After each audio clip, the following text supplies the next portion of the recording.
Hello students, মই তোমালোকৰ Sourav sir and I welcome you all to the official YouTube channel of Euphoria Academy. আশা কৰোঁ আপোনালোকে সবে ভালে আছে। আজি মডাৰ্ণ ইণ্ডিয়ান হিষ্ট্ৰীৰ second part. First of all ক্লাছখিনি ষ্টাৰ্ট কৰাৰ আগতে এটা সৰু কথা কৈ দিওঁ বাৰু, ঠিক আছে? মানে একচুৱেলি মই কি ক'ম, অবভিয়াছলি গ্ৰেটিটিউড যে আপোনালোকে মোৰ ফাৰ্ষ্ট ক্লাছটো ইমান ভাল পাইছে।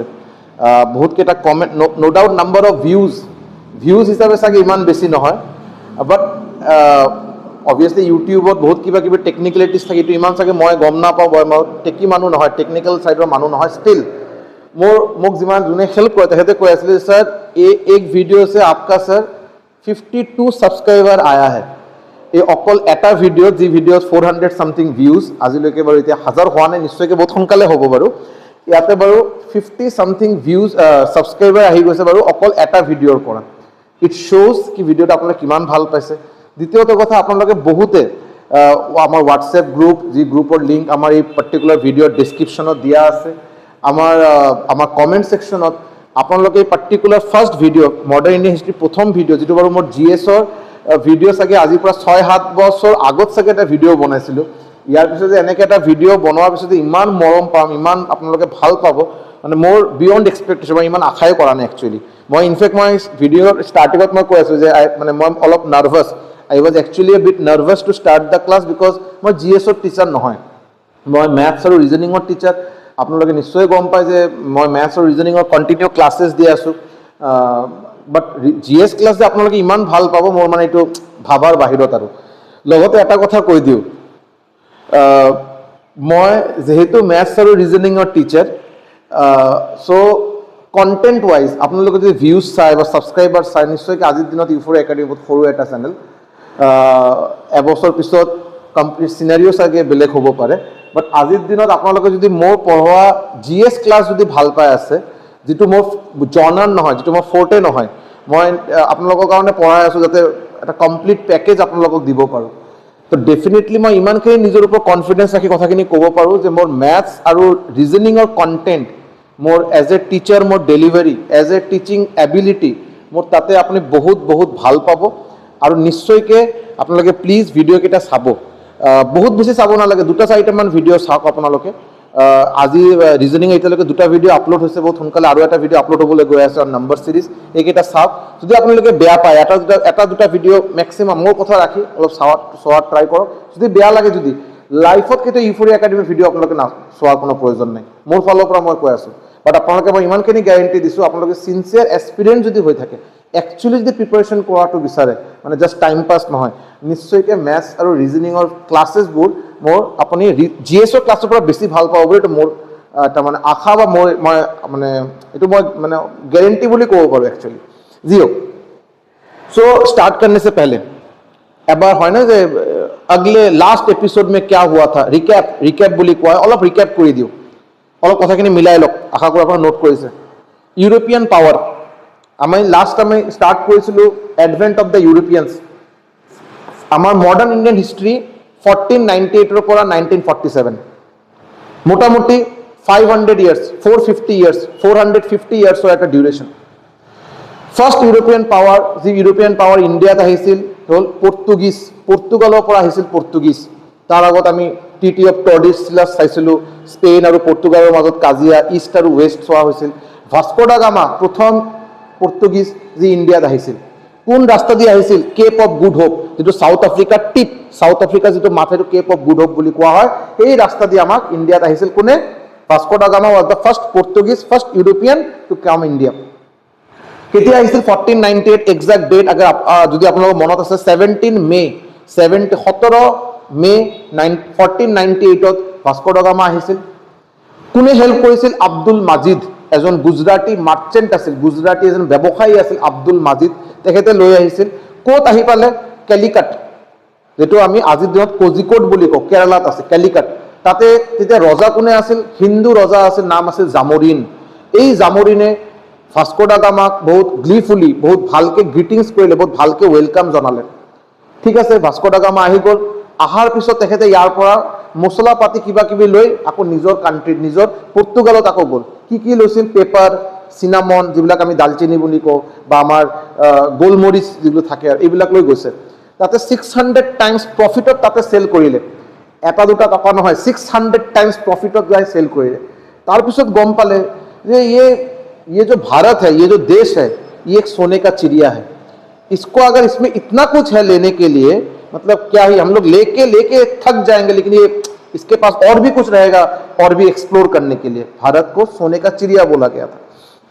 जी हो तो 1502 ফাৰ্ষ্ট পৰ্তুগীজ ফেক্টৰী বনোৱা হ'ল, ক'ত বনোৱা হ'ল, কোচিনত বনোৱা হ'ল, হয়নে?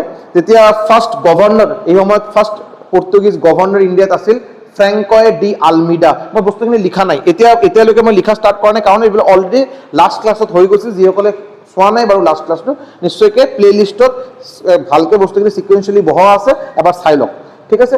1502 পৰ্তুগীজৰ ফাৰ্ষ্ট ফেক্টৰী বনোৱা হ'ল, কোচিনত বনোৱা হ'ল। তেতিয়া আমাৰ পৰ্তুগীজৰ ফাৰ্ষ্ট গভৰ্ণৰ আছিল ফ্ৰেংকয় ডি এলমিডা, ঠিক আছে, ফ্ৰেংকয় D এলমিডা।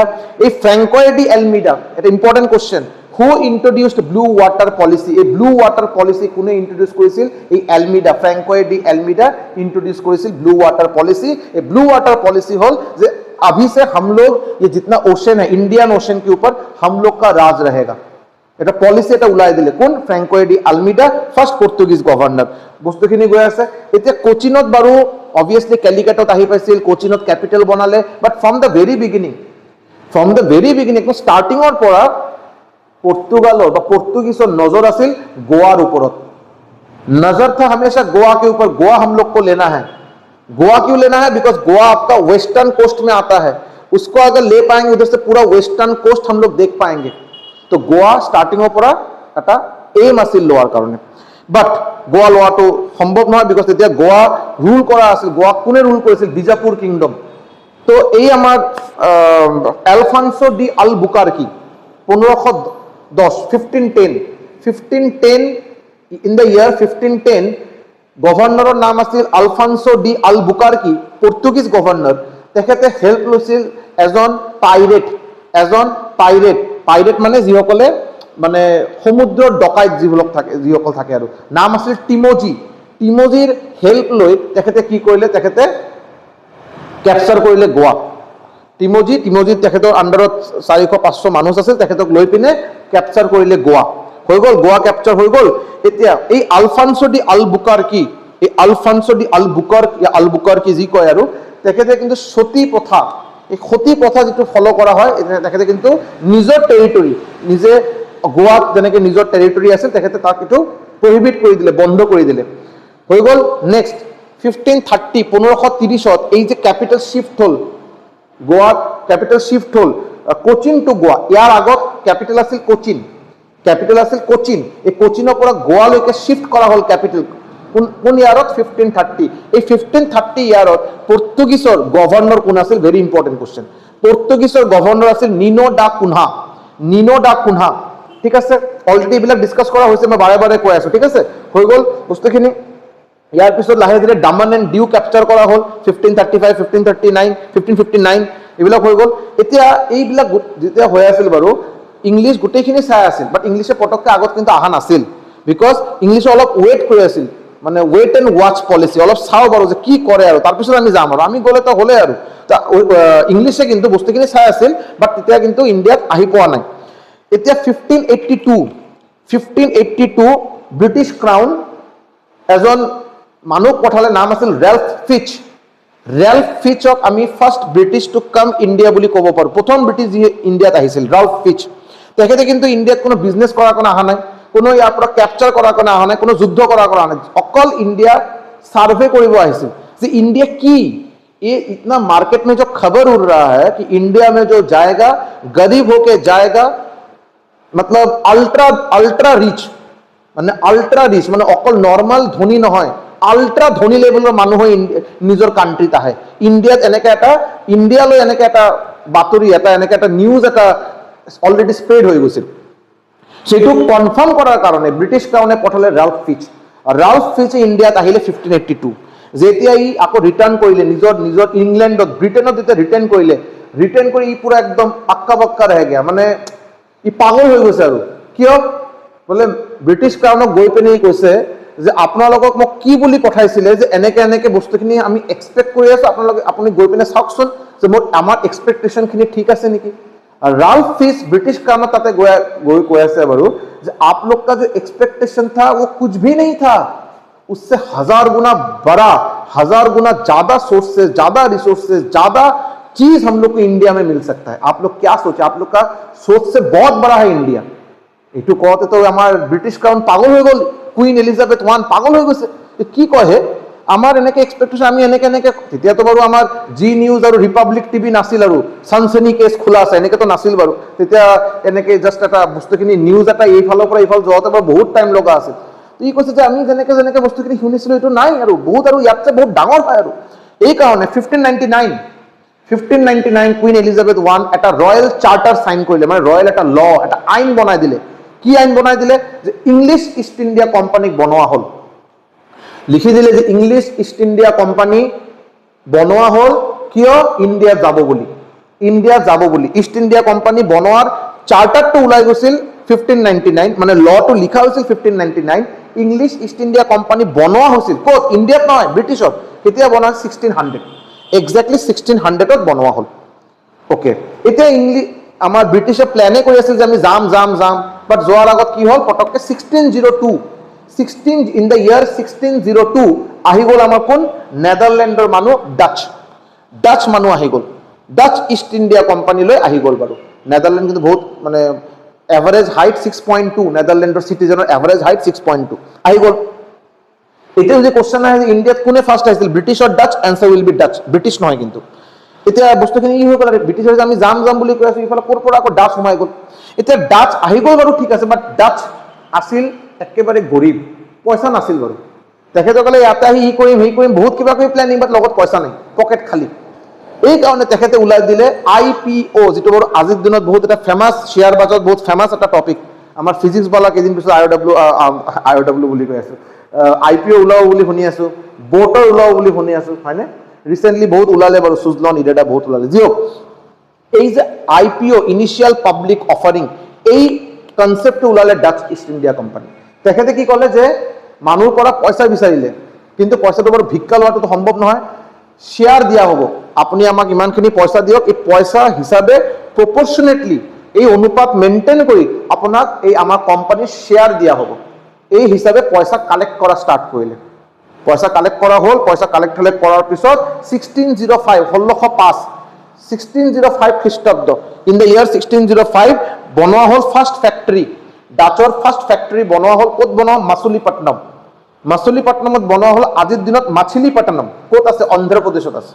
Andhra Pradesh মাছুলিপট্টনম 1605 Dutch east India company বনোৱা হৈ গ'ল। বঢ়িয়া, ভাল। এতিয়া কিয় মাছুলিপট্টনম কিয় লৈছে, বেলেগ ঠাই কিয় যোৱা নাই, বিকজ যদি আপুনি ইণ্ডিয়াটো চাই, ইণ্ডিয়াৰ সাউদাৰ্ণ পাৰ্টটো, এইটো ইণ্ডিয়াৰ সাউদাৰ্ণ পাৰ্ট, এই ৱেষ্ট পাৰ্টত অলৰেডি গোৱা কেপচাৰ কৰা হৈ গৈছে, কাৰ, পৰ্তুগীজ। এতিয়া ডাচৰ বাৰু পইচাই নাই, কি আৰু মাৰামাৰি কৰাৰ কাৰণে ইফালে যাব, ৱেষ্টাৰ্ণ কোষ্টত কিয় যাব, তাতে আকৌ মাৰামাৰি, তাতে পইচা নষ্ট। তাৰপিছত ফালে আমি ইষ্টাৰ্ণ কোষ্ট খালী আছে, ইষ্টাৰ্ণ কোষ্ট, কৰমণ্ডল কোষ্ট খালী আছে, ইয়াতে আমি গৈ যাওঁ, ইয়াতে যোৱাটো আমাৰ কাৰণে ভাল। আমাৰ ওচেনটোহে আমাৰ কেপচাৰ কৰিব লাগে, আমি এইফালে গুচি আহিলো। চ' ইষ্টাৰ্ণ কোষ্টত আহি গ'ল ডাচ, ৱেষ্টাৰ্ণ কোষ্টত আহি গ'ল Portuguese. Clear, moving forward. Capital of ডাচৰ ক্যাপিটেল বনোৱা হ'ল, এই ডাচ যে নেদাৰলেণ্ডৰ মানুহ, ডাচ ক্যাপিটেল বনোৱা হ'ল পুলিকট, যেটো কৰমণ্ডল কোষ্ট তামিলনাডুত আছে, হৈ গ'ল। এতিয়া अभी आएगा मजा, अभी कौन आया, डच हो गल, पोर्तुगीज हो गल, ये लोग तो सिर्फ खेल रहा है, मेन आदमी तो मेन खिलाड़ी तो अभी आया। 1609 ব্ৰিটিছৰ প্ৰথম জাহাজ, ফাৰ্ষ্ট শিপ, ব্ৰিটিছৰ প্ৰথম জাহাজ ইণ্ডিয়াত আহি পালে। জাহাজৰ নাম আছিল হেক্টৰ। কোনে লৈ আহিছিল, কেপ্টেইনৰ নাম কি আছিল, কেপ্টেইনৰ নাম আছিল উইলিয়াম হকিন্স। এই জাহাজৰ কেপ্টেইনৰ নাম আছিল উইলিয়াম হকিন্স। কোন ইয়াৰত আহি পালে, 1609, জাহাজৰ নাম হ'ল হেক্টৰ। ভেৰি ইম্পৰ্টেণ্ট, হেক্টৰ আহি গ'ল। এতিয়া অহাৰ পিছত এতিয়া মোগল ৰজা আছিল জাহাংগীৰৰ তাতে গ'লে 1609 পৰা 1611লৈকে জাহাংগীৰৰ পেলেচ, জাহাংগীৰৰ দৰবাৰত থাকিলে। তাতে থাকিলে জাহাংগীৰক বহুত কনভিন্স কৰাৰ ট্ৰাই কৰিলে। জাহাংগীৰৰ ওপৰত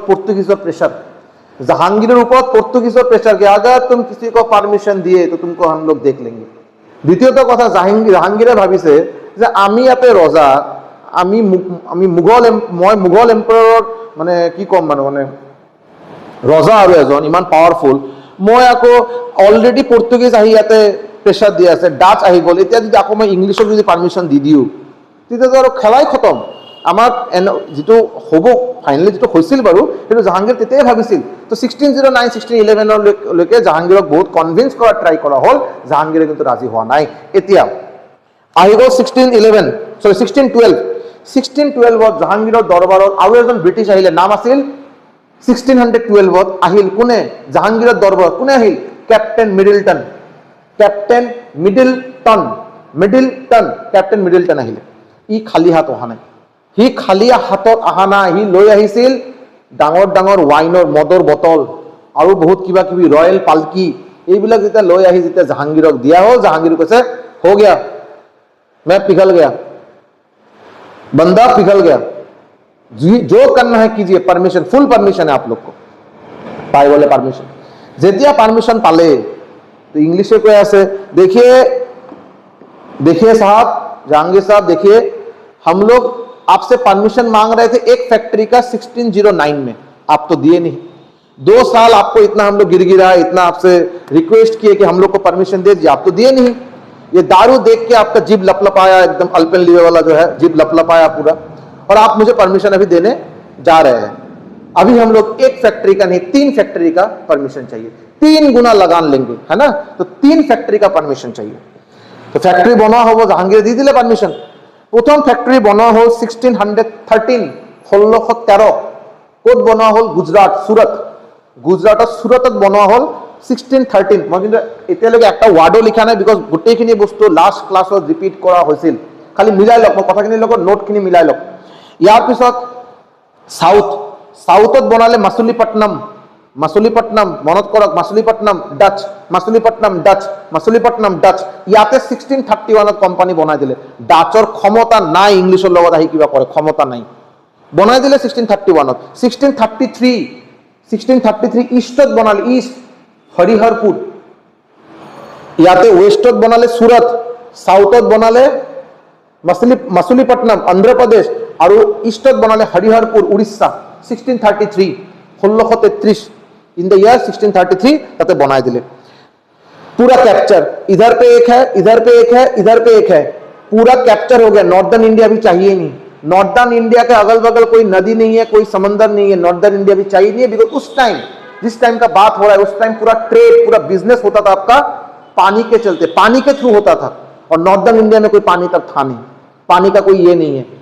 नियर बाई बॉर्डर्स, पानी के एकदम अगल बगल, इंडियन ओशन के अगल बगल कौन है आपका? वेस्ट, साउथ और ईस्ट।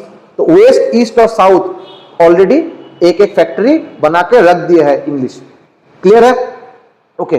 अभी ब्रिटिश इंजिनियर আছিল থমাস रो, ব্রিটিশ ইঞ্জিনিয়ার আছিল সেই সময়ত থমাস रो। এতিয়া আমাৰ ইমানখিনি অলৰেডি হৈ গ'ল, এতিয়া আমি আমাৰ আজিৰ ক্লাছ ষ্টাৰ্ট কৰিম। এটা অলৰেডি লাষ্ট ক্লাছত ইমানখিনি ডিছকাশ্যন হৈ গৈছিল, এতিয়া আমি আমাৰ আজিৰ ক্লাছ ষ্টাৰ্ট কৰিম। ক্লিয়াৰ হ'ল? চাব এতিয়া আহক, এই যে বেলেগ বেলেগ ইষ্ট ইণ্ডিয়া, এই যে বেলেগ বেলেগ কোম্পানী, যে ফ্যাক্টরি কেইটা যে বনোৱা হ'ল, ফ্যাক্টৰি কেইটা কি কি এবাৰ কৈ দিওঁ। 1613 ক'ত বনোৱা হৈছিল? সুৰত। এবাৰ যদি আপোনালোকে চাই, যদি ইয়াতে বনোৱা হ'ল 1613 সুৰত, ফাৰ্স্ট ফ্যাক্টৰি বনোৱা হ'ল। সাউথত বনোৱা হ'ল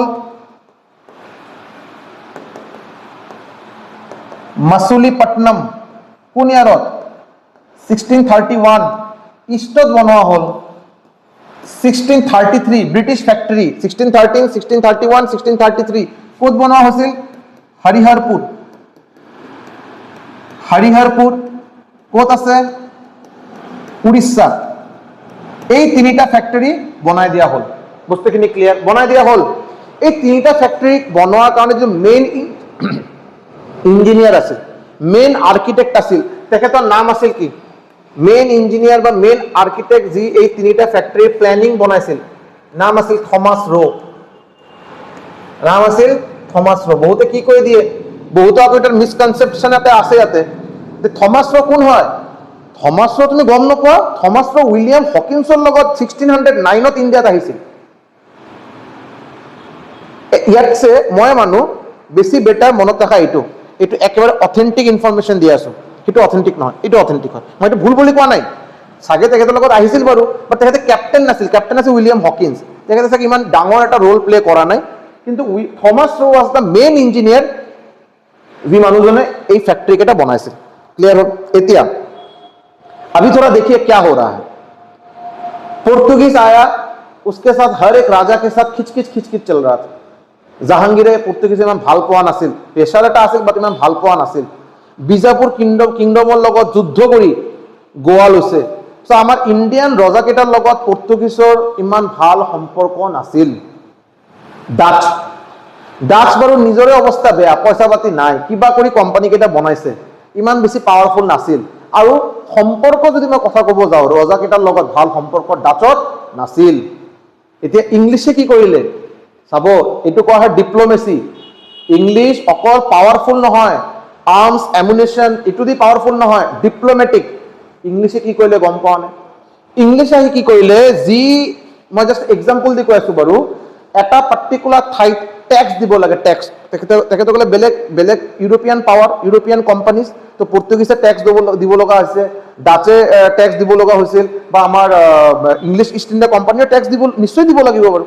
এতিয়া বাকী পৰ্তুগীজ আৰু ডাচ যেতিয়া পইচা দিয়াৰ কথা আহে, যেতিয়া টেক্স দিয়াৰ কথা আহে, अभी नहीं कल देंगे, कल नहीं नेक्स्ट महीना देंगे, 10 रुपया नहीं 3 रुपया देंगे, এনেকে এটা মানে পইচা লৈ বহুত এটা লেনদেন বেয়া, আৰু এনেকে মানুহক বেছি ভৰসা কৰা নাযায়। ইংলিছে কি কৰিলে, পইচা যদি সাপোজ দিব লাগিছিল 10 টকা, পইচা টেক্স হয় 10 টকা দিলে কাম বঢ়িয়া, টেক্স 10 টকা দিলে কাম বঢ়িয়া, তেখেতে দিলে 100 টকা। इंग्लिश है, जहां पे 10 रुपया टैक्स देने से काम हो जाता है, राजा लोग मांग रहा है 10 रुपया दे दो, इंग्लिश बोल रहे 10 से क्या होगा राजा साहब 100 रुपया लीजिए। राजा केटा पागल, राजा केटा भावे কি হলে, এটো দিকে একদম বিপরীত। বাকি কেটা ট্যাক্সে নি দিয়ে এইটো মোক 10 টাকা দিছে, 100 টাকা দি দিল। এতিয়া এইটো খোৱাৰ লগে লগে এটা গুডউইল, এটা ভাল এটা গুডউইল আহি গ'ল, এটা ট্ৰাষ্ট আহি গ'ল। এতিয়া কি হৈছে চোৱা, মাদ্ৰাজ প্ৰভিন্স, মাদ্ৰাজ, এই মাদ্ৰাছত তেতিয়া বেছি কোনো কাম হোৱা নাছিল, একেবাৰে বেৰেন ল্যান্ড এনেই আছিল, আৰু কোনো তাতে কোনো প্ৰডাক্টিভ কোনো কাম হোৱা নাছিল। মাদ্ৰাছত কোনো তেতিয়া টাৰ্গেটো কৰা নাছিল, এনেই আছে, আৰু তাৰ পৰা ৰজাকেইটাৰ কোনো লাভো হোৱা নাছিল, এনেই আছে। আমাৰ মাদ্ৰাছক দি দিয়া হ'ল, কোৱা হ'ল মাদ্रास को आप लोग ले लीजिए, क्यों टैक्स दीजिएगा। अभी इंग्लिशे কৈ আছে, इंग्लिश ब्रिटिशे কৈ আছে মাদ্রাস আমি লম, মাদ্রাস লৈ আমাৰ কি কাম, কিন্তু মনে মনে ইচ্ছা আছে মাদ্ৰাস লোৱাৰ, গম পায় ফিউচাৰত যে আপোনালোকে নিশ্চয়কৈ গম পায়, বম্বে, মাদ্ৰাস, বেংগল, এই তিনিটা কিন্তু মেইন আমাৰ ইণ্ডিয়ান মেইন প্ৰভিন্স আছিল তেতিয়া। যি হোক, মাদ্ৰাস যে বহুত এটা ইউজফুল এটা ৰিজন, এইটো কিন্তু ব্ৰিটিছ আগৰ পৰা গম পোৱা আছিল। কিন্তু আমাৰ ৰজাকেইটা কি কৰিলে, মাদ্রাস को ले लीजिए, खाली पड़ा है क्या करेंगे, आप ले लीजिए, हम लोग को 2 रुपया टैक्स मिलेगा। इंग्लिश को ठीक है आप जब बोल रहे तो ले ही लेंगे, माद्रास दी दिले, माद्रास दी दिले, बढ़िया। এতিয়া কি হৈছে চোৱা, মাদ্ৰাস 1637 কোন ইয়াৰত, 1637ত মাদ্রাস ইংলিশ ইষ্ট ইণ্ডিয়া কোম্পানীক দি দিয়া হ'ল। কেনেকে দিয়া হৈছিল, অন লিজ, লিজত দিয়া হৈছিল, কিন্তু পাৰ্মানেন্ট দিয়া হোৱা নাছিল, লিজত দিয়া হৈছিল। মাহে মাহে ট্যাক্স দিয়া হ'ব, মাহে মাহে ভাড়া দিয়া হ'ব, ঘৰ ভাড়া দিয়া হ'ল, মাদ্ৰাস ভাড়া দিয়া হ'ল। কোন ইয়াৰত, 1637। বস্তুখিনি ক্লিয়াৰ হৈছে না হোৱা নাই? এতিয়া চাব, মাদ্রাস হৈ গ'ল, মাদ্রাস হৈ গ'ল। এতিয়া বোম্বে, বিকজ এই সময়ত দমন এণ্ড দিউ অলৰেডি কোৱা হৈছে না, এটা বোম্বে এটা বহুত ভাইটেল এটা আমাৰ ইণ্ডিয়াৰ মেপত আপোনালোকে যদি চাই, যদি বোম্বে এটা বহুত ভাইটেল পজিশ্যন হয়। কিন্তু বোম্বে এতিয়া কেনেকে পাব, বোম্বে পোৱাটো সম্ভৱ নহয়। কিয় সম্ভৱ নহয় গম পায়নে? বিকজ এই পাৰ্টিকুলাৰ সময়ত Bombay was ৰুলড by Portuguese.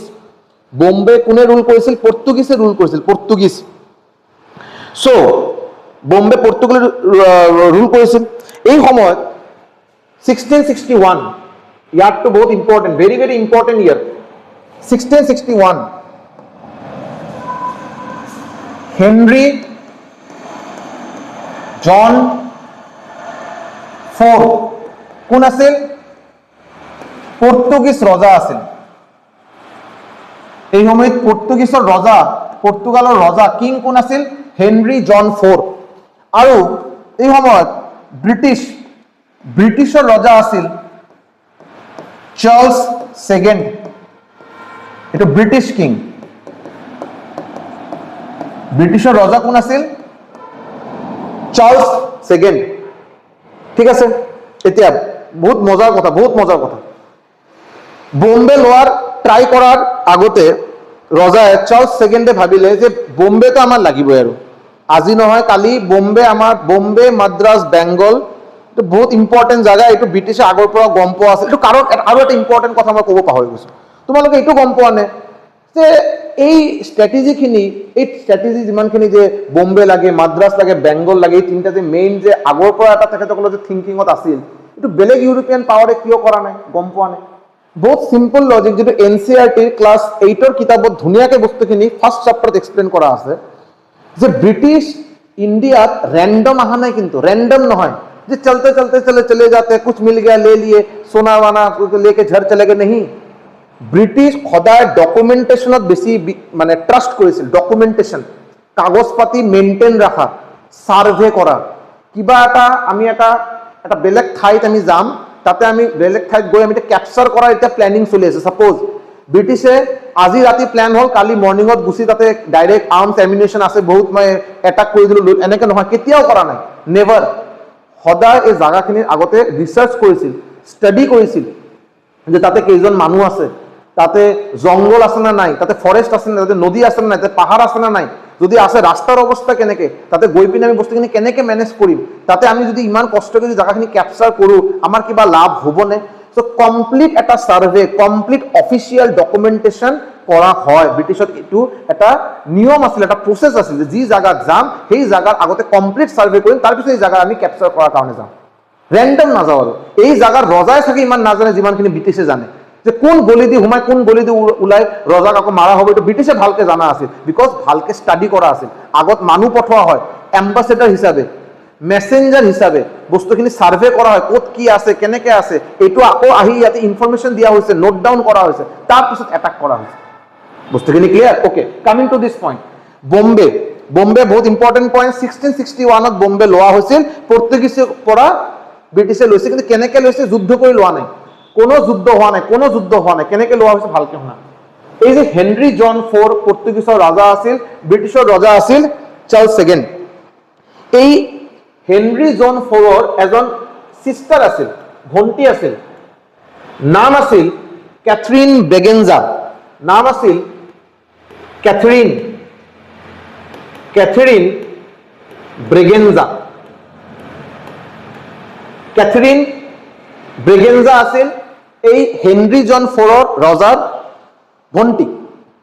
Charles second ने बोले देखिए मैं हूं बहुत हैंडसम और यंग भी हूं, शादी का उम्र भी हो गया है, आपका बहन के साथ शादी मुझे करवा दीजिए। और পর্তুগিজ রাজা ভাবিলে যে আরে ব্রিটিশের রজা আমার ভণ্টির কারণে ই লৈ আহিছে, আর কেনেকে মানা করি, ঠিক আছে, अरे हम लोग रेडी हम लोग कब शादी करना है बोलिए, पूरा एकदम रेडी। बिया होल, नाम बहुत इम्पोर्टेंट, कैथरीन ब्रेगेंजा। बिया होल, बिया होৱাৰ পিছত দাবী ৰাখা হল যে বিয়া হল, কিবা দাউৰি টাইপৰ কিবা যদি পোৱা যায় ভাল আছিল, অলপ চলপ যদি দাউৰি দহেজ কিবা যদি পোৱা যায় ভাল আছিল।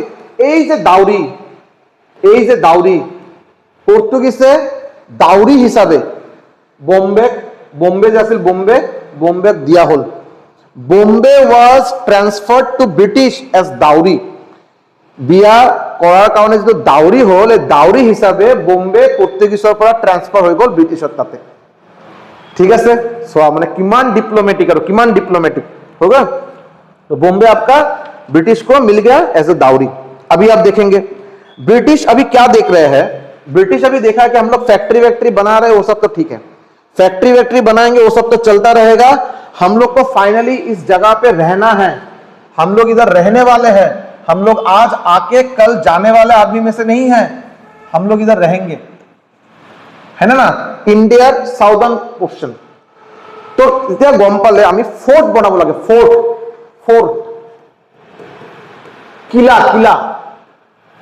किला बनाब লাগিব। এতিয়া তাতে আৰ্মছ এমিউনিশ্যন লাহে লাহে এতিয়া যদি লৈ আহোঁ, এটা ষ্ট'ৰ কৰা থাকিব, তেতিয়া কিবা যুদ্ধ যদি লাগে তেতিয়াহে আমি ওলাব পাৰিম। আৰু ফৰ্ট বনোৱা তেতিয়া প্লেনিং কৰা হ'ল, ফৰ্ট বনোৱা প্লেনিং কৰা হ'ল। প্ৰথম ফৰ্ট বনোৱা হ'ল এই যে মাদ্ৰাজ, মাদ্ৰাজ মনত কৰা, লিজত দিয়া হৈছিল, লে লিজিয়ে हम लोग को लीज दे दीजिएगा, ये মাদ্ৰাজ, এই মাদ্ৰাজত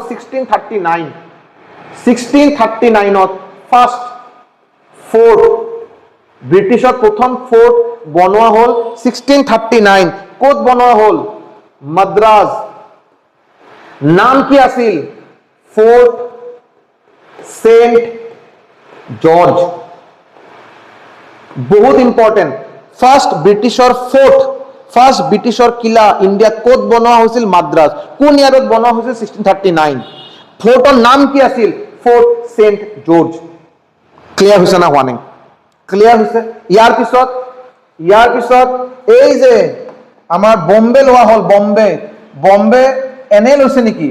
বম্বে কি এনে লোৱা হৈছে নেকি? এনে লোৱা হোৱা নাই নহয়, ডিপ্লমেটিক। এইটো গমে পায় যে বম্বে আমাৰ ল'বই লাগিব। বম্বে তেতিয়া নেক্সট বনোৱা হ'ল 1668ত ছেকেণ্ড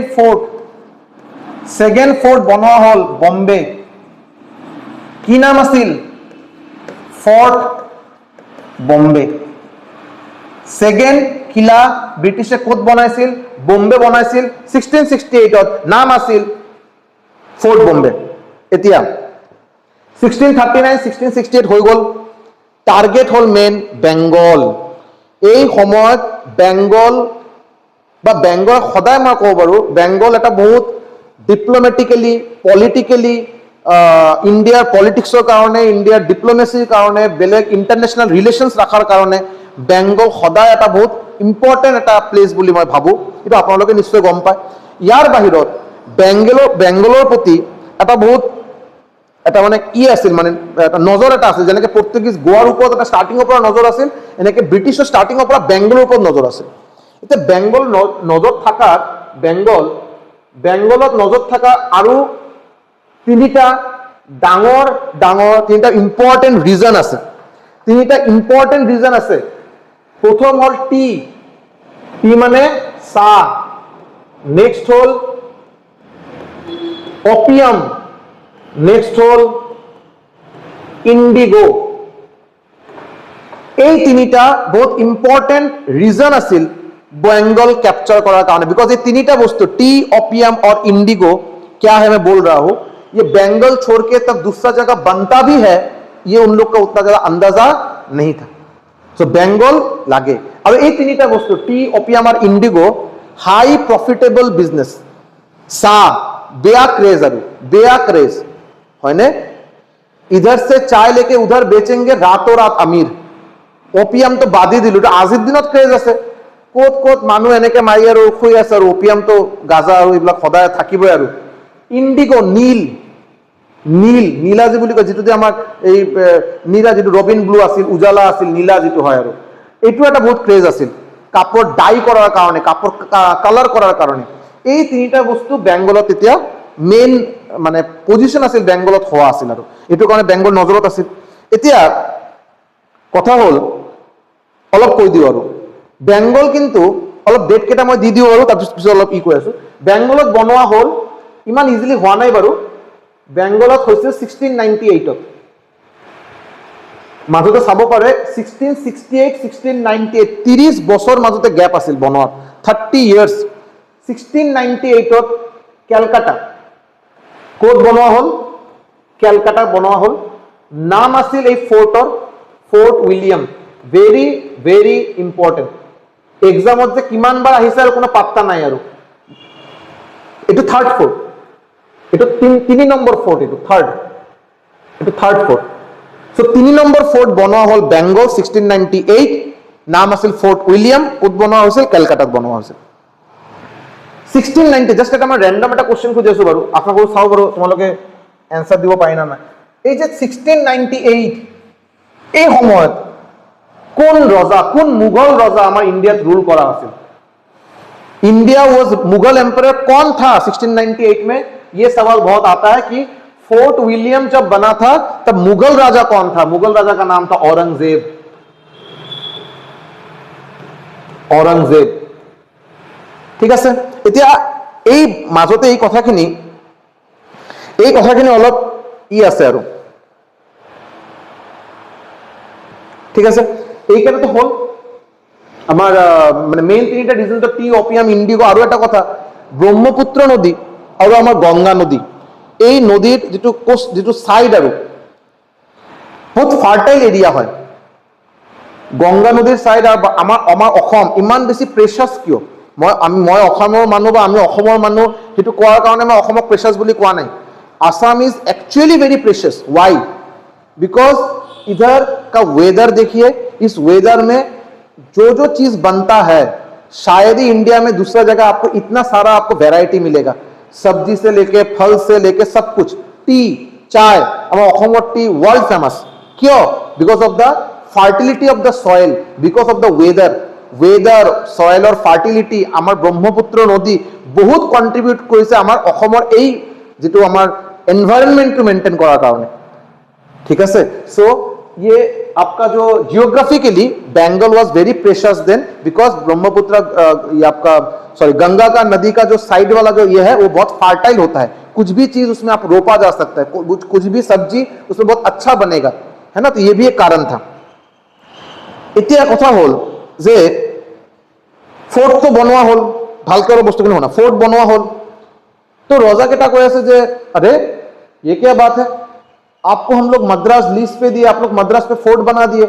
आप पुर्तगालीज से क्या शादी वादी का क्या सब किए हम लोग को इनवाइट किए कि नहीं किए जो भी हो उसमें आप लोग फोर्ट बना दिए बेंगल में आप लोग फोर्ट बना दिए तो ये सब क्या कर रहे हैं आप लोग आपको फोर्ट बनाने किला बनाने कौन परमिशन दिया आपको तो किला बनाने का परमिशन नहीं है फोर्ट माने कि अपनी तो एकदम युद्धर कारण रेडी हो फोर्ट बनवा माने कि अपनी युद्धर कारण रेडी কোনে অ্যাটাক করলে আপনি ফোর্টের উপরের উপর আপনি ফায়ারিং করিব ই করিব মানুষ হে করো तो फोर्ट आप क्यों बना रहे हैं इंग्लिश की कैसे गम पाने नहीं महाराज राजा साहब हम लोग फोर्ट कहाँ बना रहे हैं हम ये फोर्ट थोड़ी है ये फोर्ट नहीं है ये तो इन्वेंटरी है ये तो वेयर हाउस है हम लोग जो इतना जो सिपाही हम लोग का उधर से आए हैं उन लोग का खाना वाना हम लोग कहाँ रखेंगे खाना वाना रखने के लिए ये जगह है खाना वाना रखने के लिए ये जगह है थोड़ी फोर्ट है ओ रजा को मानी रजा এই সময়ত আৰু সিআইডি নাছিল আৰু সিআইডি प्रद्युम्न तो नासिल আৰু तो এই সময়ত আৰু কোত আৰু মানুহ কথা ইমান ৰিসাৰ্চ কৰা হ'ব ठीक है मानी वो ऐसा बात है ये इन्वेंटरी है वेयर हाउस है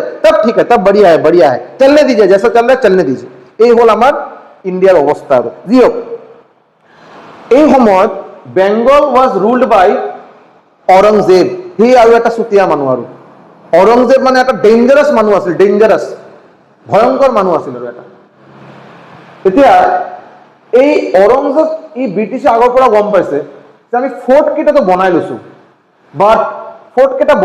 বাট আমি এতিয়া ৰুল কৰিব পাৰিম নে না যেতিয়ালৈকে औरंगजेब যেতিয়ালৈকে আছে আৰু জীবিত আছে আৰু তেতিয়ালৈকে কিন্তু আমাৰ কাৰণে কপচাৰ কৰা সম্ভৱ না বিকজ ই মানুহজন আছিল বেয়া কিন্তু আছিল পাৱাৰফুল যি মানুহজনে নিজৰ ভাই দুই ভাইক মাৰি দিলে ই কৰি দিলে মানে নিজৰ আলহী বুলি কোনো একোই নাই আৰু খালি সত্তা চাহিয়ে কুৰ্সি চাহিয়ে এই মানুহজনক কিন্তু লগত ইমান বেছি ট্ৰাষ্ট কৰা নাযায় এক নম্বৰ কথা দুই নম্বৰ কথা তেখেতে পাৱাৰফুল আছিল Aurangzeb was the last powerful Mughal empire এই কাৰণে কোৱা হয় তো সবে কি ভাবিলে ব্রিটিশে কি ভাবিলে ঠিক है बुरा हो गया है Aurangzeb was very old by then Aurangzeb बहुत बुरा হৈ গৈছিল তেতিয়ালৈকে इसको কেদিন আৰু আছে বাৰু তাৰ পিছত ই আৰু যাবই আৰু ওপৰত ই যোৱাৰ পিছত আমি আমাৰ নিজৰ একচুয়াল যেটা আমাৰ ৰূপ হেতু আমি দেখাম এতিয়া কেদিন আমি অলপ ধৈৰ্য ধৰো অলপ ওয়েট কৰো ঠিক আছে হৈ গল এইফালে 1616 কি হল 1616 ড্যানিশ ইস্ট ইন্ডিয়া কোম্পানি আহিল ইন্ডিয়াত ড্যানিশ এই ইয়ার কেটা কিন্তু বহুত ইম্পর্টেন্ট 1616 এই ইয়ারত ড্যানিশ মানে কোন কান্ট্রির মানুষ হয় Danish Denmark Danish East India company ইন্ডিয়াত আহিলে আপোনালোকে গম পায় নিশ্চয় এই যে ডেনমার্ক স্ক্যান্ডিনেভিয়ান কান্ট্রি বুলি কোৱা হয় স্ক্যান্ডিনেভিয়ান কান্ট্ৰি নাম শুনিছেনে ডেনমাৰ্ক যে আছে ডেনমাৰ্ক অকল ডেনমাৰ্ক নহয় বাৰু ফিনল্যান্ড আছে আয়াৰল্যান্ড আছে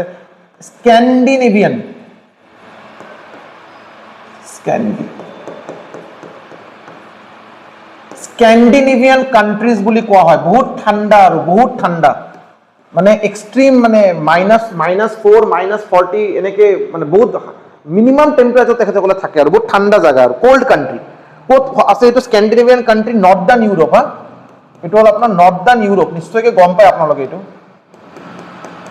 নৰ্দাৰ্ণ ইউৰোপৰ স্কেন্ডিনেভিয়ান কাণ্ট্ৰিজ কোন কোন আহে ডেনমাৰ্ক আহে নৰৱে আহে আৰু ছুইডেন নৰৱে ছুইডেন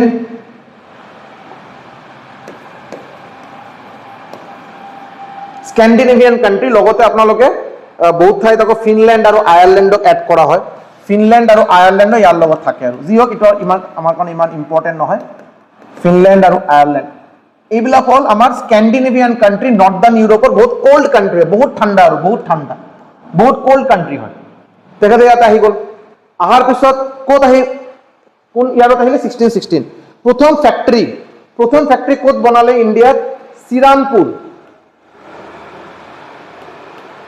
ইণ্ডিয়াত ক'ত বনালে শ্ৰীৰামপুৰত বনালে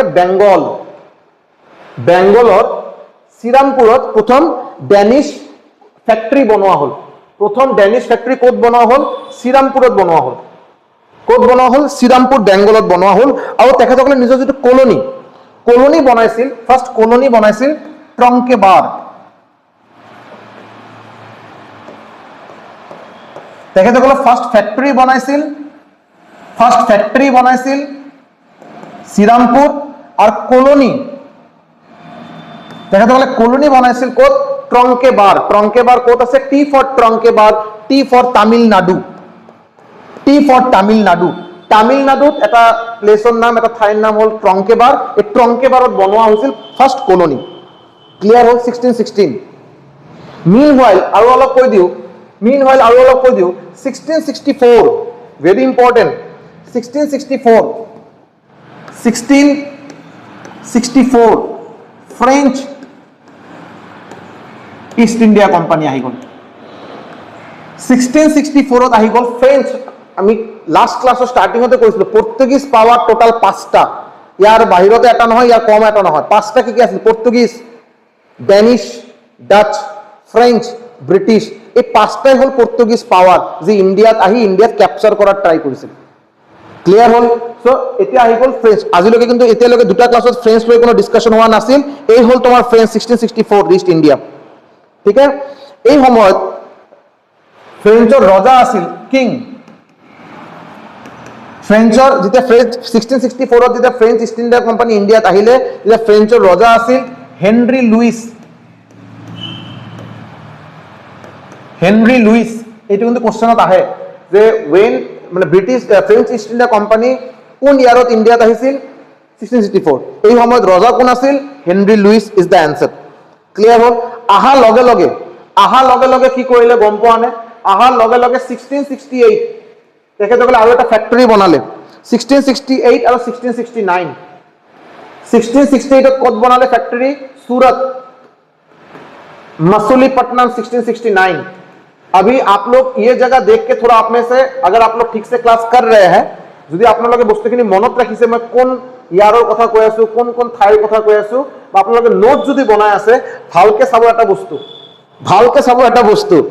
1664 ত ফ্ৰেঞ্চ আহি পালে হেনৰি লুইচ আছিল ৰজা বনাই দিলে ক'ত फैक्ट्री कोड बना ले सूरत 1668 मसूलीपट्टनम 1669 याद कीजिए क्या ये दो जगह में ब्रिटिश अपना दबदबा नहीं बनाया था क्या ब्रिटिश अपना फैक्ट्री नहीं बनाया था अभी फ्रेंच उधर ही क्यों गया फ्रेंच और ब्रिटिश जानी दुश्मन था पुराना दुश्मन था ऐसा नहीं कि वो लोग इंडिया में आए तब दुश्मनी हुआ नहीं पहले से उन लोग का दुश्मनी चल रहा था ब्रिटिश और फ्रेंच का दुश्मनी अरसों से चल रहा था যেতিয়া আহিছে বাৰু ইণ্ডিয়াত ব্ৰিটিছে ফ্ৰেঞ্চে ভাবিছে এই ব্ৰিটিছ ইয়াক আমি ইয়াত থাকিব নিদিও আৰু ইয়াক গোটেইখিনি ক্যাপচাৰ কৰি ইয়াক উলাই দিম আৰু ইয়াৰ পৰা ব্ৰিটিছৰ বনোৱা ফেক্টৰী কেইটাত গৈ পিনে তাতে সেম প্লেছত সেম প্ৰভিন্সত নিজে ফেক্টৰী বনালে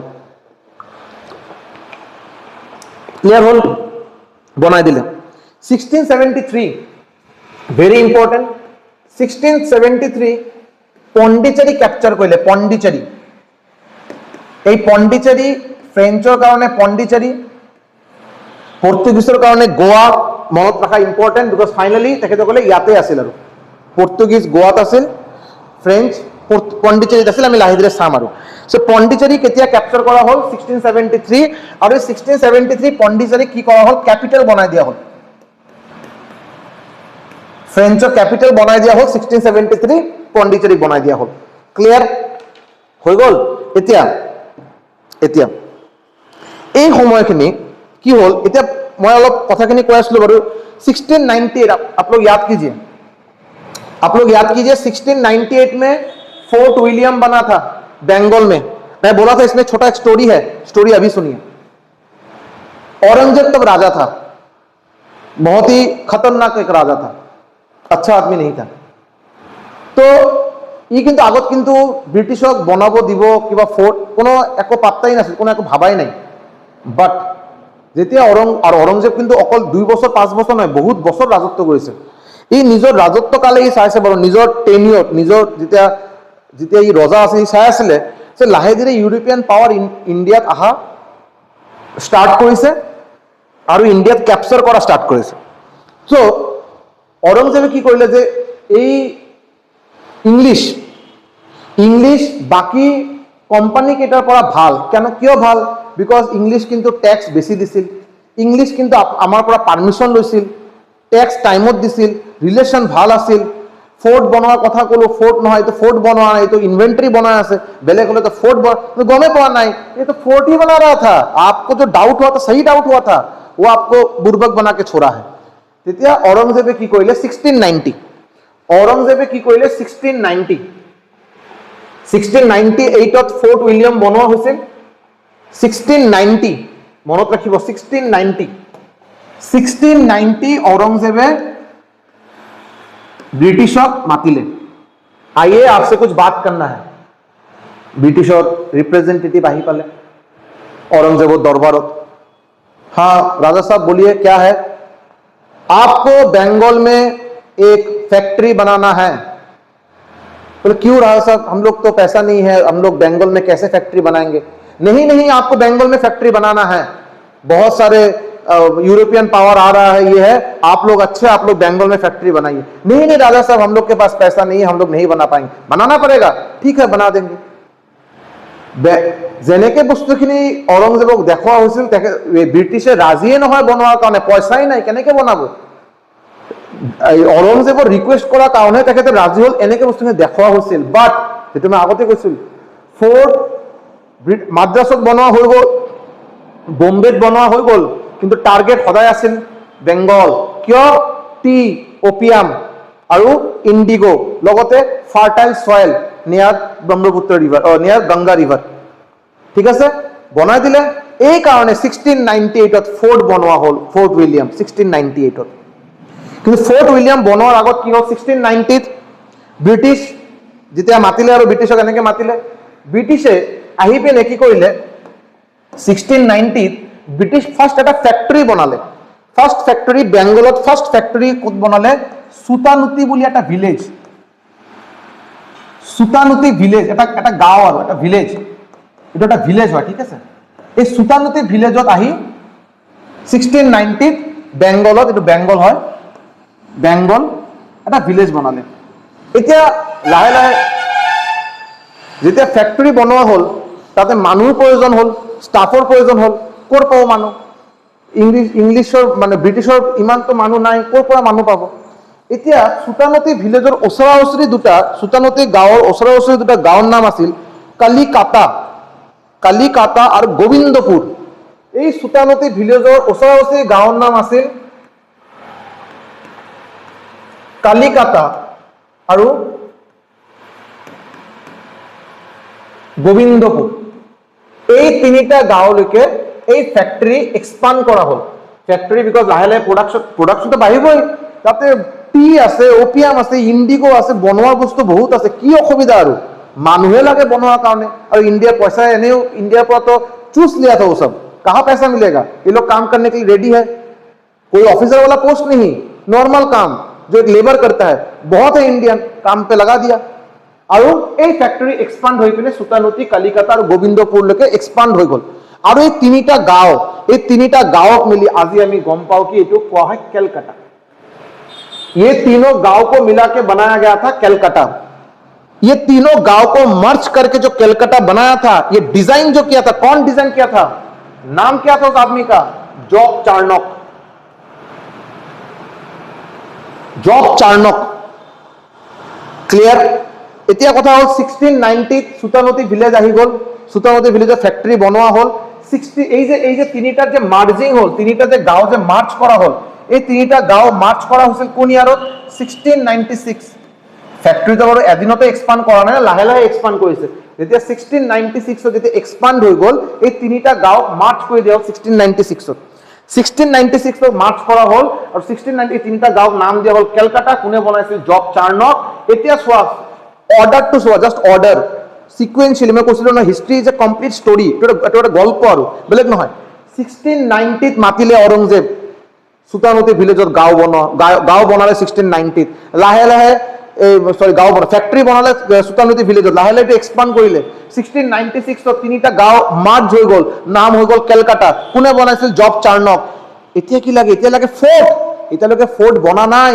1698 মনত কৰক, 1698 ফোর্ট উইলিয়াম ক্যালকাটা লিখিছিলো মই, এই হল 1698।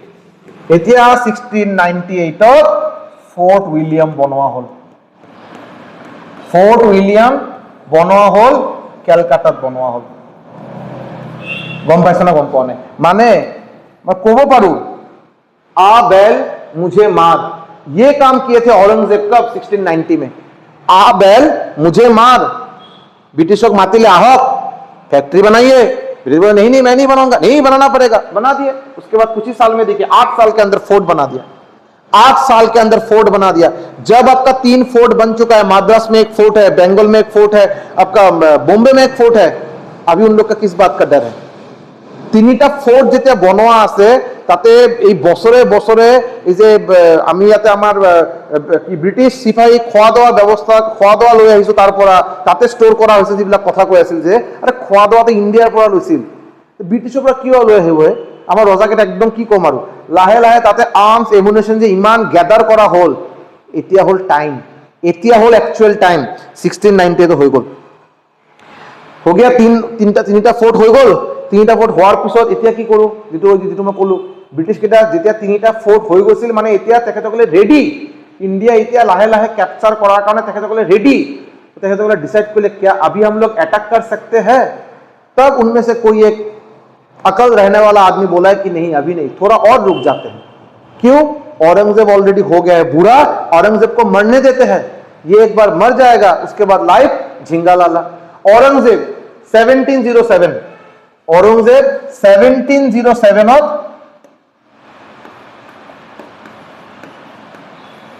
প্রমোশন পাই গল, ডাইড। औरंगजेब 1707 डाइड। इतिया है जो एक काटा था वो भी निकल गया। 1707 तक खेला खत्म। अभी 1707 পিছত যিবিলাক ৰজা আমাৰ মুঘলত ৰজা আহিছে, এইবিলাক কি কম আৰু, কোনো পাৱাৰ নাই, এনেই নামৰ ৰজা আৰু। যেনেকে নাম এজন আছিল, ইমান ইয়াৰ নাম হ'ল আহমেদ শাহ ৰংগিলা। ৰজাৰ নাম আছিল আহমেদ শাহ ৰংগিলা। 1000 2000 ই ৰাখা হৈছে আৰু, মানে কি কম আৰু, মানে ৱাইফ কোৱাটোৱে চাগে ভুল, ৱাইফে কওক আৰু। এনেকে 1000 2000 ই আছে, তেখেতসকলে কি আৰু ৰাজত্ব কৰিব? ৰাজত্ব কৰাৰ সময় নাই, মানে লাইফটো এন্টাৰটেইনমেন্টত গৈ আছে। তেতিয়া ভাগ্য ভাল ইনষ্টাগ্ৰাম নাছিল, নহ'লে আৰু কথা বেয়া আছিল আৰু। যি হোক এনেকে চলি আছিল আৰু। এতিয়া কোনেও নাই কণ্ট্ৰল কৰাৰ কাৰণে, কোনেও নাই। কোনে আৰু কি ক'ব? ব্ৰিটিছ। যি ব্ৰিটিছে এটা টাইমত 10 টকা মানে টেক্সৰ কাৰণে দিব লগা হৈছিল, 100 টকা দিছিল, এই ব্ৰিটিছে টেক্স দিয়া বন্ধ কৰি দিলে। এই ব্ৰিটিছে লাহে লাহে টেক্স দিয়া বন্ধ কৰি দিলে। ৰাজা মহাৰাজা, যিমান আমাৰ ৰাজা মহাৰাজা আছে, মানে হাইপার हो गल, विराट पावरफुल है। तुम लोग टैक्स तुम लोग नहीं देते हो, तुम लोग इधर से भगा देंगे हम लोग, तुम लोग को मार के भगाएंगे इधर से, तुम लोग हम लोग को टैक्स नहीं देते हो, क्यों नहीं टैक्स देते हो? तो ब्रिटिशे बोले ठीक है राजा साहब, आप लोग जो बोल रहे हैं ठीक है, हम लोग तो टैक्स नहीं देने का सोच रहे थे, कोई बात नहीं, कहीं आइए, कभी आओ, कभी हवेली पे फोर्ट जे आमार आसे, अपनी जोने माद्रासर ओसरत आसे माद्रासत आहक, जोने बेंगलोर ओसरत बेंगलत आहक, अपना ओसरा ओसरी अपना जी नियर बाय जी आमार जेनेके सेंटर आहे, कोकराझार स्टूडेंटक सेंटर आहे गुवाहाटी, তো ওচৰা ওচৰি যিকেইটা ফৰ্ট আছে আৰু প্লিজ আপোনালোকে ফৰ্টত আহক, আমি অলপ খোৱা দোৱা কৰিম, ডিনাৰ হ'ব আৰু ডিনাৰ পাৰ্টি, তাৰপিছত আমি এইটো ডিছকাশ্যন কৰিম। ঠিক আছে, বহুত ৰাজা মহাৰাজা চবে বেলেগ বেলেগ ফৰ্টত গ'ল, ফৰ্টত গৈ ডিছকাশ্যন কৰিব, তাৰপিছত টেক্স আকৌ লোৱা ষ্টাৰ্ট কৰিব। ফৰ্টত গৈ কি চায় যে আৰ্মছ এমুনেশ্যনে ভৰ্তি, আৰু এনেকৈ আৰ্মছ এমুনেশ্যন যে কেতিয়া লাইফত চোৱা নাই, কেতিয়া লাইফতো চোৱা নাই, এনেকৈ আৰ্মছ এমুনেশ্যন দি ভৰ্তি। এতিয়া ৰাজা মহাৰাজা কি কৰিব, এতিয়া কি কৰিব, অৱস্থা বেয়া, কি পাৰ্টি কৰিব গৈছো, কি আৰু ইয়াক আৰু আমি গালি গুলি দি ইয়াতে আৰু টেক্স ল'ম, অৱস্থা আমাৰ বেয়া, আৰু কি চাম আৰু। তো তাৰপিছত ব্ৰিটিছে কৈছে যে राजा साहब तो देख लिए, अभी आप बोलिए टैक्स चाहिए या आपको टैक्स चाहिए तो बोलिए, नहीं तो हम लोग जैसे बोलेंगे वैसे रहना पड़ेगा, तब जिंदा रखेंगे, और अगर ज्यादा फर ज्यादा करेंगे तो सबको चुन चुन के मारेंगे। এতিয়া ৰাজা আৰু কি ক'ব, আৰু ৰজাকেইটা ক'ব লগা আৰু কি আছে, পাৱাৰফুল ৰজাও নাই, অবভিয়াছলি মাৰাঠা মাইচৰ আমি পিছত ডিছকাছ কৰি আছো বাৰু, বাট বেলেগ আৰু ইউনিটি নাছিল তেতিয়া, কমিউনিকেশ্যন গেপ, ইউনিটি নাছিল, ল্যাঙ্গুৱেজ বেলেগ বেলেগ, তো বহুত ই থকাৰ কাৰণে तो मोटामोटी सबे अवस्था बेया और साई पिने, ठीक है गलती हो गया, टैक्स वैक्स छोड़िए वो सब तो ठीक है, टैक्स वैक्स कुछ नहीं चाहिए, हम लोग को कम से कम रहने दीजिए, ठीक है, आप लोग जाइए अपने अपने हिसाब से रहिए, और हम लोग नया नया रूल्स बनाते जाएंगे धीरे धीरे, वो सब रूल्स आप लोग के थ्रू हम लोग एग्जीक्यूट करेंगे। क्लियर हो गल, तो रजा केटा अवस्था बेया और ताहले इते रिटर्न आहि गल। এতিয়া अवस्था নাই 1707 औरंगजेब डाइड, यार पिছত 1717 यार की आसिल, यार आसिल 1717 मुघल रजार नाम आसिल फर्रुख सियार, मुघल रजार नाम आसिल मुघल एम्पायर, मुघल एम्पायर नाम आसिल फर्रुख सियार। এই फर्रुख सियारे की कइले, फर्रुख सियारे की कइले फ्री ट्रेड ब्रिटिशर कारणे फ्री ट्रेड अनाउंस कर दिले, फ्री ट्रेड करार कारण बाध्य और उपाय नहीं, फ्री ट्रेड आप लोग को जो करना है कीजिए, मैं ऑफिशियली एक फरमान जारी करता हूं, ऑफिशियल डॉक्यूमेंट এটা উলাই দিয়া হল, फ्री ट्रेड কৰিব পাৰে ব্ৰিটিশ, ব্ৰিটিশ এটা জি ইচ্ছা ট্ৰেড কৰিব পাৰে, আমাৰ ফালৰ পৰা কোনো অবজেকশন নাই, হৈ গল। ইয়াৰ লগে লগে 1717 এই যে ফ্ৰি ট্ৰেড যে দিয়া হল, ইয়াৰ লগে লগে আমাৰ ইন্ডিয়ান হিষ্ট্ৰীত এটা নতুন অধ্যায়, নতুন এটা চাপ্টাৰ স্টাৰ্ট হল, ঠিক আছে। ইয়াৰ পিছত কি হল, মুঘল সাম্ৰাজ্য, মুঘল এম্পায়াৰ আছিল বহুত ডাঙৰ এম্পায়াৰ, কিন্তু কেপেবল ৰজা নাছিল, আফটাৰ औरंगजेब এনেকে ওভাৰঅল মুঘল এম্পায়াৰক যে কন্ট্ৰোলত ৰাখিব এনেকে ৰজাই নাছিল, লাহে লাহে কি হল, মুঘল এম্পায়াৰ ডিসইন্টিগ্ৰেট হওয়া স্টাৰ্ট হল, ডিসইন্টিগ্ৰেট মানে সবে নিজৰ জায়গা নিজে ৰাজা হওয়া এতিয়া স্টাৰ্ট কৰিলে। কেনেকে ডিসইন্টিগ্রেট হল, সুবেদার বেলেগ বেলেগ ঠাইত কতবা সুবেদার রাখা হৈছিল, কতবা নবাব রাখা হৈছিল, নবাব সুবেদার বা আমাক কি কোৱা হয় এইটো জেনাৰেল মানসবদাৰ, এই যে মানসবদাৰ জেনাৰেল বেলেগ বেলেগ ঠাই চোৱাৰ কাৰণে ৰজা আছিল বাৰু দিল্লীত, বেলেগ বেলেগ ঠাই চোৱাৰ কাৰণে বেলেগ কতবা নবাব, কতবা সুবেদাৰ, কতবা মানসবদাৰ ৰাখা হৈছিল, লাহে লাহে সবে কৈ আছে এতিয়া মই ৰাজা, আৰু আমি মুঘলক এতিয়া আমি ৰিপোৰ্ট কৰিব নাযাওঁ, মই ৰাজা এতিয়া, তো এতিয়া ডিসইন্টিগ্রেট হৈ গল, ভাঙি গল, ডিভাইড এন্ড रूल, ब्रिटिश यही से स्टार्ट कर डिवाइड एंड रूल, ऐसे ऐसे फ्री ट्रेड ब्रिटिश को पहले से पता था, फ्री ट्रेड लेंगे सबका इसके ऊपर से ट्रस्ट हट जाएगा, एक बार ट्रस्ट हटेगा तो ये सब डिसइंटीग्रेट हो जाएगा, ये सब डिवाइड हो जाएगा, जब डिवाइड हो जाएगा तो हम लोग इजिली इसको मैं रूल कर पाऊंगा, इसको कैप्चर कर पाऊंगा, ये तो ऑलरेडी এইবিলাক অলরেডি প্ল্যান আছিল। Clear, okay. এতিয়া আপোনালোকে নিশ্চয় গম পায় যে নবাব বেংগলৰ আহি গল, নবাব আৱাদৰ নবাব, যেনেকে এতিয়া মই কৈ আছো বাৰু, তাৰপিছত কি হল মই কৈ আছো যে মুৰ্শিদ কুলি আলী খান, এতিয়া অলপ এই হৈ গল, মোটামুটি ডিসইন্টিগ্ৰেট হৈ গল, এই সময়ত নামকেইটা বাৰু বহুত বেছি ইম্পৰ্টেণ্ট নহয় বাৰু, তথাপিও অলপ আপোনালোকে লিখিব বিচাৰে লিখিব পাৰে। চিনক্লিজ খান বুলি এজন আছে, তেখেতে হায়দৰাবাদক ছেপাৰেট কৰি দিলে। নাম কি আছিল? চিনক্লিজ খান। নাম আছিল চিনক্লিজ খান। তেখেতক নিজাম উল মুল্ক বুলি কোৱা হয়। তেখেতে হায়দৰাবাদক ছেপাৰেট কৰি দিলে। ইয়াৰ পিছত আছিল মুৰ্শিদ কুলি আলী খান। তেখেতে নবাব হৈ গ'ল। কিহৰ নবাব? বেংগলৰ নবাব। ছেপাৰেট কৰি দিলে বেংগলক। এইফালে নাম আছিল সদ্দাত খান।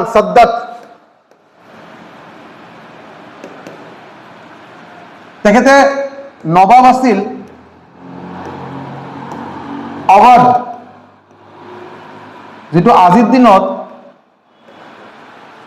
লক্ষ্ণৌ বুলি কোৱা হয়, লক্ষ্ণৌ। এই সদ্দাত খান কি কৰিলে? অৱধক ছেপাৰেট কৰি দিলে। মুৰ্শিদ কুলি আলী খান বেংগলক ছেপাৰেট কৰি দিলে, আৰু চিনক্লিজ খান হায়দৰাবাদক ছেপাৰেট কৰি দিলে।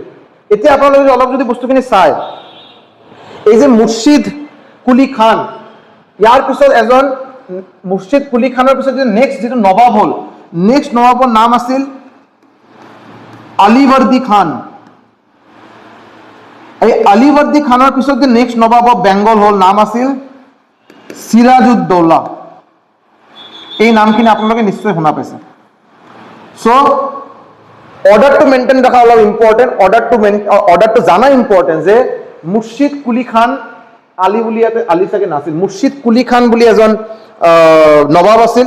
মানে তেখেতে ছেপাৰেট কৰি দিলে মোগল এম্পায়াৰৰ পৰা নিজৰ বেংগলক ছেপাৰেট কৰি দিলে। এই মুৰ্শিদ কুলি খানৰ পিছত আহিল নবাব হ'ল আলীবৰ্দী খান, আৰু আলীবৰ্দী খানৰ পিছত আহিলে সিৰাজউদ্দৌলা। এই সিৰাজউদ্দৌলাৰ কথা আপোনালোকে নিশ্চয়কৈ গম পায়। সিৰাজউদ্দৌলা 1756 ই নিজৰ 30,000 চলজাৰক লৈ ফৰ্ট উইলিয়াম এটাক কৰি দিলে। ক'ত এটাক কৰিলে? Fort William. বেংগলত আছিল, বেংগলত ফৰ্ট উইলিয়াম বনোৱা হৈছিল। এই সিৰাজউদ্দৌলা ই মোটামুটি পাৱাৰফুল ৰজা আছিল, ই ক্ষমতা আছিল। তেখেতে এটাক কৰি দিলে ফৰ্ট উইলিয়াম।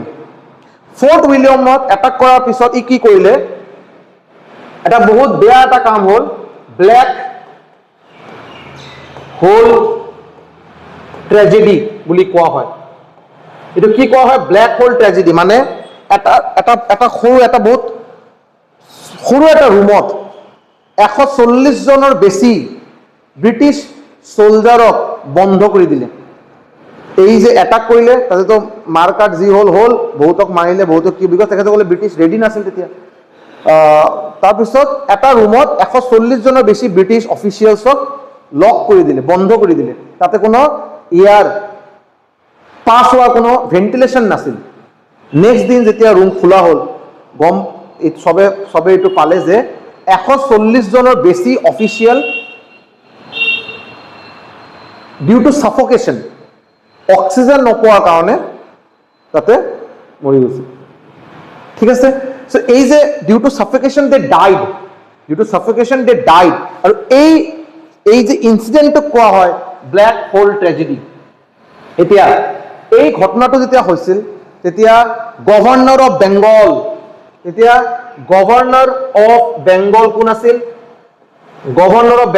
আছিল? তোমালোকে নিশ্চয় এইটো গম পোৱা নামটো। গভৰ্ণৰ অফ বেংগল আছিল ৰবাৰ্ট ক্লাইভ। নাম আছিল ৰবাৰ্ট ক্লাইভ। ডেঞ্জাৰাছ মানুহ, পাৱাৰফুল মানুহ ৰবাৰ্ট ক্লাইভে কৈছে, ओके तुम्हारा इतना साहस है, हम लोग को इधर आके हम लोग को मार के जाओगे। नेक्स्ट 1756 এই ঘটনা হওয়ার পিছত 1757 ব্যাটেল অফ পলাশী এই যুদ্ধ হল, পলাশী পলাশীর এই মহাসংগ্রাম 1757 হল। সিরাজউদ্দৌলা ভার্সেস ব্রিটিশ এম্পায়াৰৰ গভৰ্ণৰ কোন আছিল? গভৰ্ণৰ অফ বেংগল কোন আছিল? Robert Clive. এতিয়া এই যুদ্ধ বেয়াকে সিৰাজউদ্দৌলা হাৰি গ'ল। কাৰণ কি আছিল? কাৰণ আছিল মীৰ জাফৰ। हम लोग के देश में कभी भी, हम लोग के देश में कोई भी हो, हिंदू हो, मुस्लिम हो, सिख हो, ईसाई हो, कुछ भी हो, गद्दारों का कभी भी कमी नहीं हुआ है। हिस्ट्री उठा के अगर हम लोग देखेंगे, गद्दार टाइम टू टाइम अलग अलग ये किंगडम लेने के लिए अलग अलग गद्दार आए हैं, अपना अपना खेल दिखाया है। Mir Jafar was a traitor. ये एजन गद्दार আছিল, ट्रेटर। কেনেকে গদ্দারি কৰিলে গম পোৱা নাই? কেনেকে ই গদ্দাৰি কৰিলে? গদ্দাৰি হল তিনিটা বেলেগ বেলেগ পাৰ্ট বনোৱা হৈছিল, যে সিৰাজউদ্দৌলা নিজে এইকেইজন আৰ্মি লৈ ফ্ৰণ্টৰ পৰা যাব, পিছফালৰ পৰা মিৰ্জাফৰ আহিব আৰু এজন বেলেগ ফালৰ আহিব। আৰু সো মিৰ্জাফৰৰ যিটো পজিশ্যন আছিল, নাম্বাৰ অফ আৰ্মি আৰু মিৰ্জাফৰ যেতিয়া যি টাইমিঙত সোমাব, আৰু এইটো বহুত ক্ৰুচিয়েল আছিল। মিৰ্জাফৰক সোমোৱা নাই, মিৰ্জাফৰ অহা নাই যুদ্ধ কৰাৰ কাৰণে। কিয়? वाई ब्रिटिशे युद्धर आगत मिर्जाफर लगत एटा चुक्ति करिছিল, एग्रीमेंट, जे अगर हम लोग ये बैटल ऑफ पलासी अगर हम लोग जीत जाते हैं तो सिराजुद्दौला का जगह नवाब ऑफ बेंगल आपको बनाया जाएगा।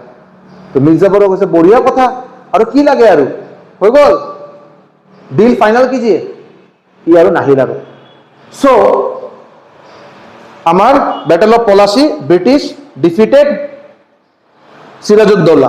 এতিয়া কথা হল, এটা একটা ইম্পর্টেন্ট কোশ্চেন আহে, আমার ভারতের হিস্ট্রি যদি ভালকে চাও, শর্টেস্ট ব্যাটেল, আটাইতকৈ সৰু যুদ্ধ কোনটো আছিল?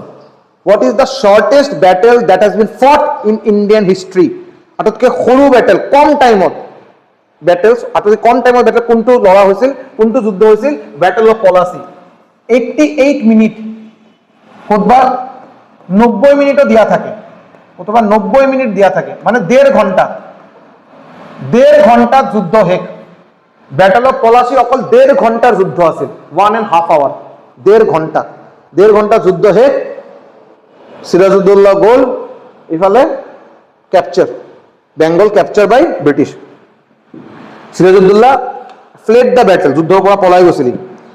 ঠিক আছে, ব্ৰিটিশ জেনাৰেল আছিল ৰবাৰ্ট ক্লাইভ। ওকে, এতিয়া ইমানখিনি হোৱাৰ পিছত নিশ্চয়কৈ আমি এতিয়া চাম, এতিয়া আমি আজি আৰু বেছি কন্টিনিউ নকৰোঁ, বিকজ আৰু কিবা কিবি আছে, যেনেকৈ এতিয়া আমি নেক্সট আমাৰ ক্লাছত আমি কি কি চাম? এংলো কাৰ্ণাটিক ৱাৰ, এই ইংলিছ আৰু ফ্ৰেঞ্চৰ তিনিটা যুদ্ধ হৈছিল। 3 নম্বৰ যুদ্ধটো বাৰু 7 বছৰ চলিছিল বাৰু, আৰু বেলেগ বেলেগ যুদ্ধৰ পিছত বেলেগ বেলেগ ট্ৰিটি সাইন কৰা হৈছিল। ইয়াৰ পিছত আমি চাম battle of boxer. Battle of boxer কেতিয়া হ'ল, কোনে কোনে আহিল যুদ্ধৰ কাৰণে। আমি এতিয়া চাম এই যে মাইসোৰৰ লগত যে যুদ্ধ, টিপু সুলতান, হায়দাৰ আলী, মাৰাঠাৰ লগত যে যুদ্ধ, ছত্ৰপতি শিৱাজী মহাৰাজ, সম্ভাজী মহাৰাজ, তেখেতৰ লগত কেনেকৈ যুদ্ধ, কি যুদ্ধ, মাৰাঠা কেনেকৈ কেপচাৰ হ'ল, মাইসোৰ কেনেকৈ কেপচাৰ হ'ল, হয়নে? এইবিলাক আমি এতিয়া লাহে লাহে চাম। আৰু বেলেগ বেলেগ যুদ্ধ হোৱাৰ পিছত বেলেগ বেলেগ ট্ৰিটি, চুক্তি সাইন কৰা হৈছিল। Treaty of Paris, treaty of Allahabad, Aila Chapel, বেলেগ বেলেগ ট্ৰিটি সাইন কৰা হৈছিল। ঠিক আছে, তাৰপিছত আমি এইটোও চাম বাৰু যে বেলেগ বেলেগ সময়ত এই আমাৰ ব্ৰিটিছে বেলেগ বেলেগ আইন লৈ আহিছিল। 1773 regulating act of 1773, 1833 charter act of 1833, হয়নে? এইবিলাক বহুত ইম্পৰ্টেণ্ট হয়, বহুত important, exam point of view বহুত ইম্পৰ্টেণ্ট। আৰু আমি যেনেকৈ আমি গৈ আছোঁ বাৰু, লাহে লাহে ইয়াৰ ৱাইজ ফ'ল' কৰি আমি গৈ থাকিম। ঠিক আছে, আজিৰ ক্লাছত যিহেতু ছেকেণ্ড ক্লাছ আছিল, এইকাৰণে মই ফাৰ্ষ্ট ক্লাছৰ বস্তুখিনি অলপ ৰিপিট কৰিলোঁ। নেক্সট ক্লাছত এই ৰিপিটেশ্যন মানে এই ৰিভিজন বস্তুখিনি নকৰোঁ, একদম from the very beginning start কৰিম। বিকজ মই এইটো আশা থাকিল যে আপোনালোকে নিশ্চয়কৈ ভিডিঅ'খিনি চাব আৰু ধুনীয়াকৈ নোট বনাব, আৰু আপোনালোকে ক্লাছ কৰাৰ আগত নিশ্চয়কৈ ভিডিঅ'টো এবাৰ চাই ল'ব আপোনালোকে। তেতিয়া আৰু মোৰ ফালৰ পৰা ৰিভিজন দিয়াৰ কোনো প্ৰয়োজন নহ'ব। এই ষ্টৰিখিনি শেষ কৰাৰ পিছত আমি প্ৰিভিয়াছ ইয়েৰ কুৱেশ্যন ছল্ভ কৰিম। বিকজ অকল ষ্টৰি, হিষ্ট্ৰী বাৰু এটা ষ্টৰি মই মানিলোঁ বাৰু, বাট অকল ষ্টৰি কৰিলে থৰি হ'ব। আৰু আমাৰ তেতিয়া প্ৰিভিয়াছ ইয়েৰ কুৱেশ্যনৰ ইয়াৰ পৰা কমন আহিছে নে অহা নাই এইটো আমাৰ চাব লাগিব। চ' আমি নেক্সট আমি প্ৰিভিয়াছ ইয়েৰ কুৱেশ্যন কৰিম। আৰু এটা কথা, সৰু কথা অলপ কৈ পিনে 1 মিনিট আৰু সময় লৈ আছোঁ বাৰু। এই ভিডিঅ'টো বাৰু মডাৰ্ণ ইণ্ডিয়ান হিষ্ট্ৰী যেনেকৈ মই আগতে অলৰেডি কৈছোঁ যে এইটো মিনিমাম 10টাৰ পৰা 12টা ক্লাছ লাগিব বাৰু। বাট এতিয়া অকল যদি মডাৰ্ণ ইণ্ডিয়ান হিষ্ট্ৰীটো চলাই থাকোঁ, মে বি বস্তুখিনি আপোনালোকে অলপ বৰিং পাব পাৰে। এইকাৰণে মই কি ভাবিছোঁ, একেলগে দুটা ষ্টাৰ্ট কৰিম। জেনেৰেল ষ্টাডিজৰ মডাৰ্ণ ইণ্ডিয়ান হিষ্ট্ৰীও চালোঁ, যেনেকৈ অলৰেডি 2টা ক্লাছ হৈ গ'ল, আৰু 2-3টা ক্লাছ কৰি পিনে মই ইণ্ডিয়ান পলিটি ষ্টাৰ্ট কৰিম। সো ইণ্ডিয়ান পলিটি আৰু মডাৰ্ণ ইণ্ডিয়ান হিষ্ট্ৰী মই দুটা একেলগে চাইমালটেনিয়াছলি চলাম, তেতিয়া মডাৰ্ণ ইণ্ডিয়ান হিষ্ট্ৰী শেষ হৈ যাব, ইণ্ডিয়ান পলিটি শেষ হৈ যাব, তেতিয়া আমি ষ্টাৰ্ট কৰিম মেডিয়েভেল হিষ্ট্ৰী আৰু জিঅ'গ্ৰাফী। এইটো শেষ হোৱাৰ পিছত এনচিয়েণ্ট আৰু ইকনমিক্স, তেতিয়া আমাৰ বস্তুখিনি ভাল হ'ব। আৰু টপিক ৱাইজ এতিয়া দুটা চাৰিটা ক্লাছ পিছে পিছে আমি MCQ লৈ আমি ডিছকাছ কৰিম, তেতিয়া বস্তুখিনি আমাৰ অলপ ৰিভিজন হ'ব যে আমি যিমানখিনি আজিলৈকে শিকিছোঁ বস্তুখিনি আমাৰ এক্সামত কমন আহিছে নে অহা নাই আৰু।